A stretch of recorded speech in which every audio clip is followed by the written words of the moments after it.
அனைவருக்கும் வணக்கம்.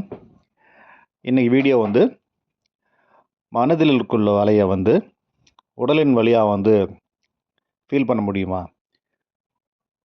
சில பேஷண்ட்ஸுக்கு அந்த மாதிரி தான் இருக்கும். சில நர்வ்ஸ் நம்ம உடம்புல ஸ்ட்ரெஸ்ஸுக்கு ரெஸ்பாண்ட் பண்ணோம். அதனால் மனசில் இருக்கிற வலியை உடலில் இருக்கிற வலியாக ஃபீல் பண்ணுவாங்க. அதில் சில காமனான ஏரியாஸ் ஆஃப் பெயின்னு பார்த்தீங்கன்னா, ஹெடேக், இது மைக்ரேன், சைனஸ் அப்படின்னு சொல்லி தவறாக டயக்னோஸ் பண்ணி அதுக்கு நிறைய ஸ்கேன், எக்ஸ்ரேன்னு எடுத்திருப்பாங்க, நிறைய மெடிசின் எடுத்திருப்பாங்க. பெருசாக ரிசல்ட்டுன்னு எதுவும் இருக்காது.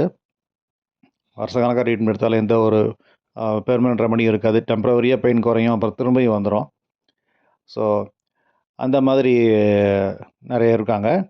இன்னும் சிலருக்கு பார்த்தீங்கன்னா, இதால் பேக் பெயின் இருக்கும்.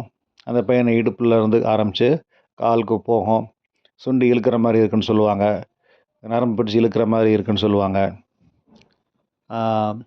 இது பார்த்திங்கன்னா, ஒரு சிலர் இதை லம்பார் டிஸ்க் பல்ஜு, ஜவ்வு பிதுங்கி இருக்குது, டிஸ்க் ப்ரொலாப்ஸ்னு டயக்னோஸ் பண்ணியிருப்பாங்க. ஸ்கேன் ரிப்போர்ட்லேயும் டிஸ்க் பல்ஜுன்னு தான் வந்திருக்கும்.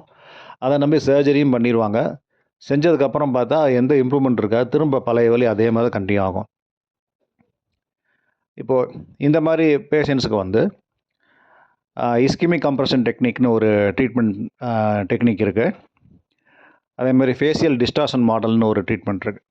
அது மூலமாக அந்த நர்வ்ஸை ரிலீவ் பண்ணலாம். அது மூலமாக அந்த நர்வோட டைட்னஸ் ரிலீவ் ஆகிடும். பேஷண்ட்ஸுக்கும் நல்ல ஒரு ரிலீஃப் இருக்கும். அதே நேரத்தில் ஸ்ட்ரெஸ்ஸை அவாய்ட் பண்ணுறதுக்கும் நாம் அவங்களுக்கு ரிலாக்ஸேஷன் தெரப்பி இது மாதிரி ஏதாவது அவங்களுக்கு டீச் பண்ணணும். ஏன்னா அப்போ தான் ஃப்யூச்சரில் திரும்ப வராமல் இருக்கும். இது மூலமாக நல்ல ஒரு ட்ரக்ஸ் இல்லாமல், சர்ஜரி இல்லாமல் நல்ல ரிலீஃப் கிடைக்கும். ப்ரொவைடட் பேஷண்ட்ஸும் கொஞ்சம் ட்ரீட்மெண்ட்டுக்கு கோஆப்ரேட் பண்ணணும். ஸ்ட்ரெஸ்ஸு கொஞ்சம் அவாய்ட் பண்ணணும். மெடிடேஷன் தெரிஞ்சவங்க மெடிடேஷன் பண்ணலாம். அதில் நல்ல ரிசல்ட் கிடைக்கும். குயிக்காக கொஞ்சம் ரிலீஃப் ஆவாங்க. எத்தனை நாளாக க்யூர் ஆவாங்கன்றது அது ஃபஸ்ட் விசிட் பார்த்ததுக்கப்புறமா கன்ஃபார்மாக சொல்லலாம்.